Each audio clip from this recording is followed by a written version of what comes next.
vitally important to America. They haul most of this nation's passengers and freight. Railroads take people where they want to go. They bring the products of the mines and farms to the cities and factories. And they deliver the foods and the tools and the other finished products that all of us need. In serving the people of America, trains must travel through cities, near homes, schools, and highways. We railroad engineers worry when we see boys and girls near the track. We know we just can't stop as quickly as we would like to because our trains are big, heavy. So we try to see as far ahead as possible, and we blow our whistles and ring our bells to keep children safe. At street crossings near schools, children are protected by police officers, junior traffic patrols. In every town and city, there are fine, safe places to play. There are schoolyards, playgrounds, fields, and parks where children can have fun in perfect safety. But railroad property is a dangerous playground for young people.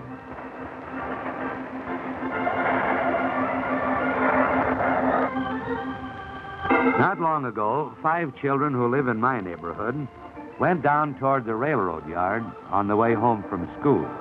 They noticed a hole in the fence, and being curious, they looked through. Some of them were not quite sure that they should go in, but Glenn, the oldest boy, soon persuaded them.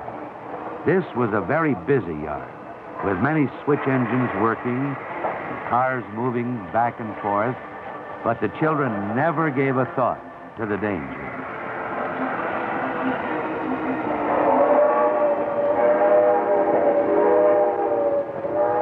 They had a fine old time for themselves. I guess they broke about every railroad safety rule. Glenn and Dennis threw rocks at passing cars, never thinking they might hurt men riding on them. Kathleen and Danny crawled under standing cars without realizing they might suddenly be moved at any time. Pamela walked on slippery rails.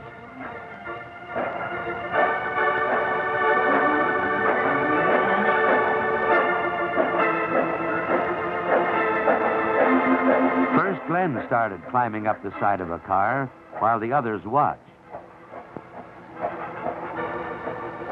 And then Dennis came along. Of course, he had to follow the leader. Glenn saw a railroad policeman and warned the others.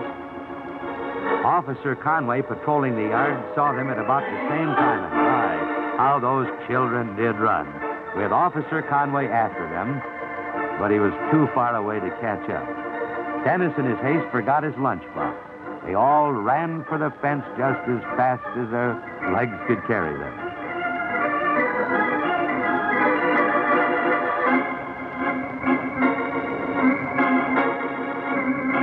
They came through the fence close to where I was standing in the cab of my locomotive, and I had seen the whole thing. First, they looked as though they would run when I called to them, but then they recognized me and stayed. I climbed down from the cab. I took them back to the hole in the fence to show them just how very unsafe a place a railroad yard is to play in. And as we watched, there were cars and engines moving back and forth. Up a little way from where the children had been, some cars were coupled together and started to roll. And there was Dennis's lunchbox right in the path of the rolling cars. As we watched, the cars rolled right over the lunchbox and smashed it to smithereens.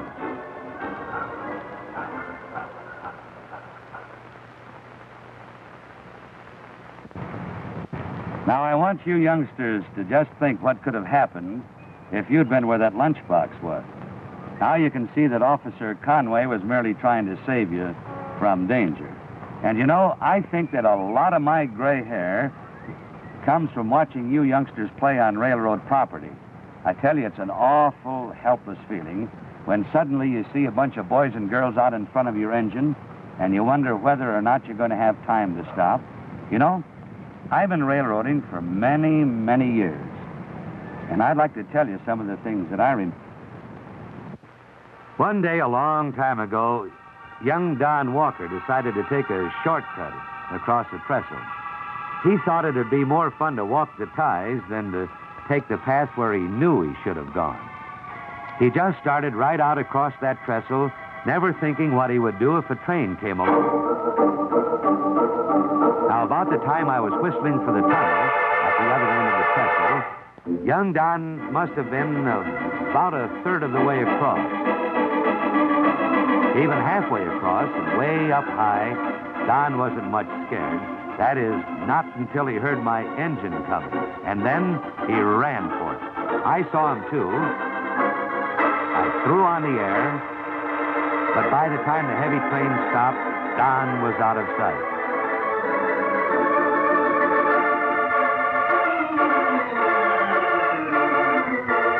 Don was mighty lucky. I saw him just in time, but not before he gave both of us the scare of our lives.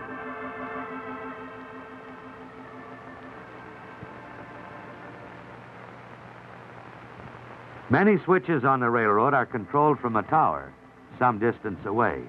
The rails may close together suddenly, without warning, and with awful force. Railroad men have a safety rule: never step on any switch. I know of one boy who was walking along a rail, and his foot slipped into the switch just as the towerman threw the rope. He was trapped. He couldn't free his injured foot.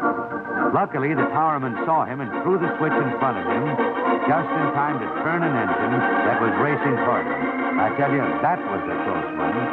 And that boy found out it was no fun to hobble around on crutches while the rest of the fellas were playing.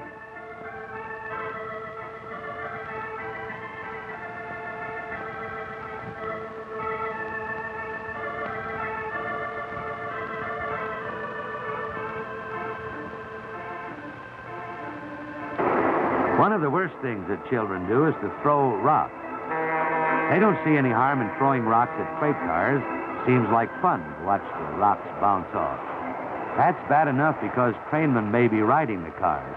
But some children have thrown rocks at passenger trains and injured people seriously.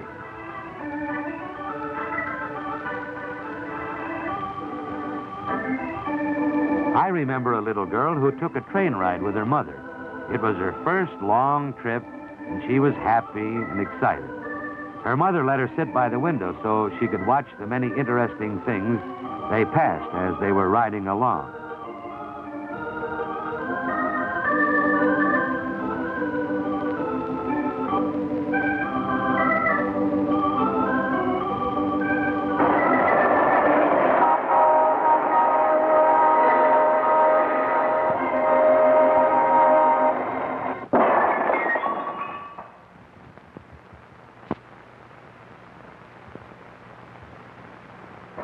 But children aren't the only ones who give me cause to worry.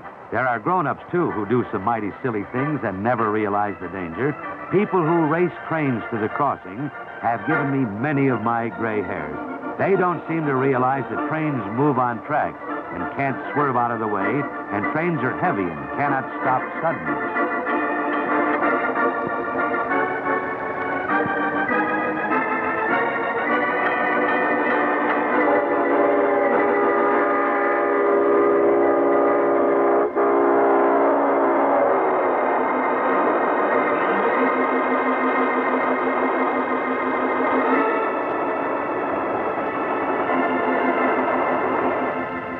And speaking of crossings, there are proper places for people to cross the railroad tracks, and there are things to remember to make it perfectly safe.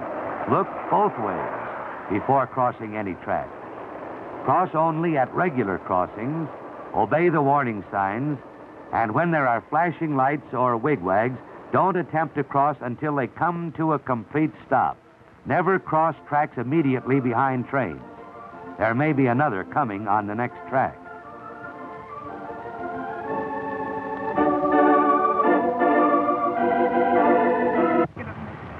Well, of course, we all know that it's wrong to play on railroad tracks and in railroad yards.